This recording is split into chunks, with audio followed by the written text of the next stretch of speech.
বিশ্বকাপ জ্বরে কাবু গোটা পৃথিবী। ভারতও তার বাইরে নয়। কলকাতার এক একটা গলি তো রীতিমতো আর্জেন্টিনা, ব্রাজিল, জার্মানির পতাকায় সেজে উঠেছে। রাত জেগে প্রত্যেকে ম্যাচ দেখছেন এবং পাড়ার মোড়ে মোড়ে সেই ম্যাচ নিয়ে আলোচনা চলছে।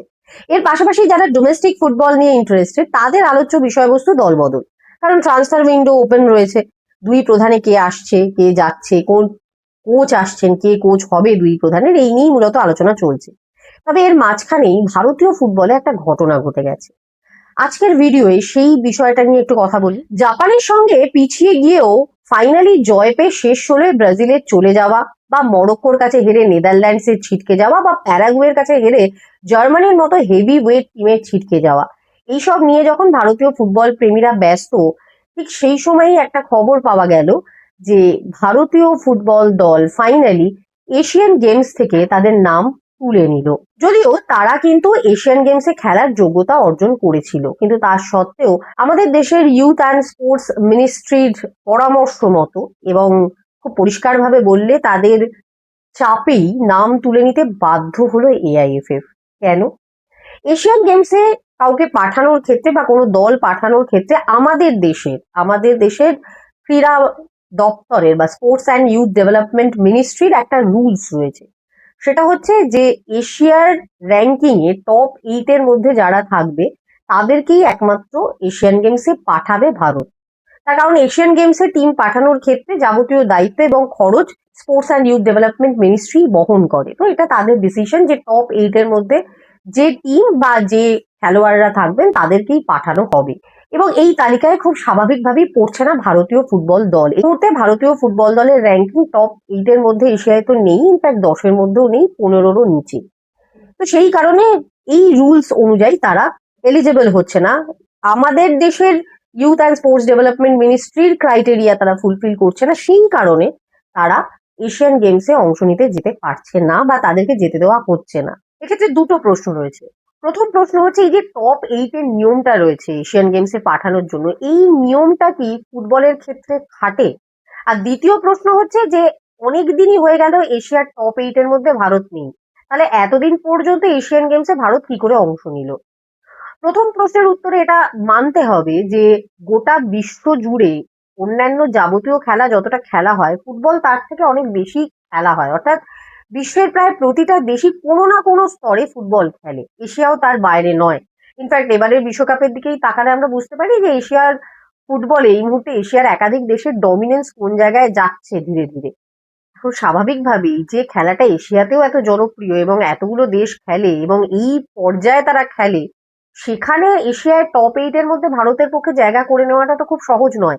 অন্যান্য খেলার থেকে এই জায়গায় কোথাও না কোথাও ভারত একটু আলাদা। তাহলে ভারতীয় ফুটবল দলের ক্ষেত্রে এই নিয়মটা সত্যি কি খাটে?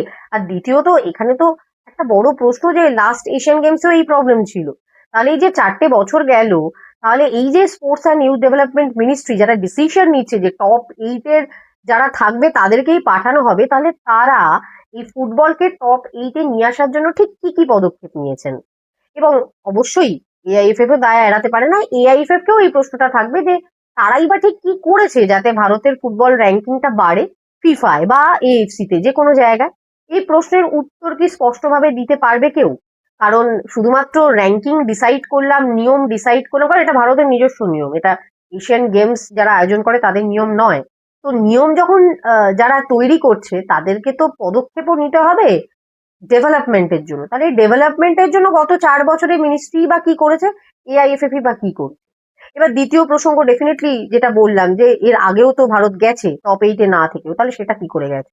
লাস্ট ইয়ারও সেম প্রবলেম হয়েছিল এবং সেটা যখন হয় তখন এআইএফএফ এর পক্ষ থেকে আবেদন করা হয় এবং বলা হয় যে ঠিক আছে, আপনারা পাঠানোর খরচ না দিলেও এটাকে যাওয়ার এই টিমটাকে পারমিশন দিন, এআইএফএফ খরচ বহন করবে এই ইন্ডিয়া টিমটা।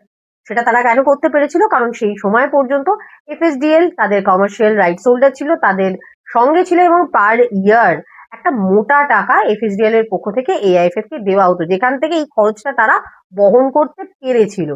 আজ কিন্তু এআইএফএফ এর সে ক্ষমতাটা নেই এবং এআইএফএফ প্রেসিডেন্টের এই ক্ষমতাটাও নেই যে তিনি ইউথ ডেভেলপমেন্ট মিনিস্ট্রিকে বা স্পোর্টস মিনিস্ট্রিকে এটা কনভিন্স করবেন যে সত্যি অন্যান্য দেশের বা অন্যান্য পার্টিসিপেন্টদের এশিয়ার টপ 8 এ থাকা আর ভারতের ফুটবলের টপ 8 এ থাকা কতটা তফাৎ, কতটা আলাদা।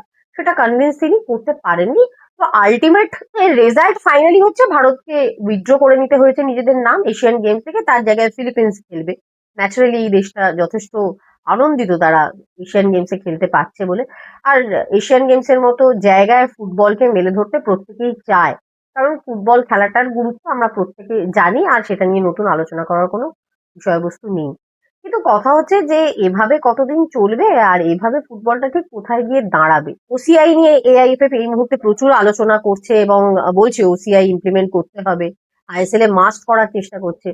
সেই সবকিছু তো হবে, কিন্তু সেগুলোর ফল কতদিনে পাবে ভারত জানা নেই। কিন্তু এই মুহূর্তে সত্যি এটাই যে এশিয়ান গেমসে খেলতো ভারত, এটা তো খুব স্বাভাবিক ব্যাপার। ফিফা বিশ্বকাপে ভারত খেলে না, তো সেখানে এশিয়ান গেমস বা অলিম্পিকে খেলতে যেতে পারা, অলিম্পিকে ওটা যোগ্যতা অর্জন করতে পারে না। তো এশিয়ান গেমসটা একটা জায়গা যেখানে নিজেকে কিছুটা হলেও ভারতীয় ফুটবল মেলে ধরতে পারতো, সেই জায়গাটাও আপাতত তাদের কাছে নেই। এবারের এশিয়ান গেমসে ভারতীয় দল যাবে না, এটা মোটামুটি ডিসিশন হয়ে গেছে, এবং অবভিয়াসলি নাম উইথড্র করার পর ফিলিপিন্স সেই জায়গাটা নিয়ে নিয়েছে। তো এখন তো আর কোনো রাস্তা রইল না।